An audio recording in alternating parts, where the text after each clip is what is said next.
السلام عليكم ورحمة الله وبركاته.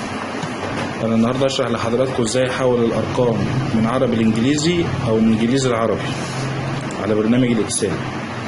يعني كمثال أنا هاجي هنا أكتب 1 2 3، هنا مثلا 6 5 4، أي أرقام أنا عايز أكتبها، وهاجي هنا أحدد تحديد الكل وأضغط كليك يمين وأجيب فورمات، أضغط هنا واجيب رايت تو ليفت، اضغط اوكي. كده الارقام عندي اتحولت لعربي.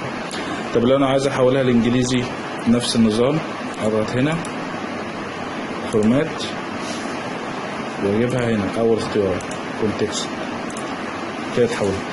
ولو انا عاوز احول خانه واحده، مش عايز احول كله انجليزي او كله عربي، اجي مثلا على الخانه نفسها احددها واضغط كليك يمين نفس النظام زي ما عملت برضو،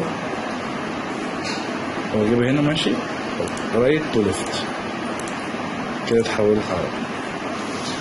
أرجو يكونوا استفدتم من الدرس، والسلام عليكم ورحمة الله وبركاته.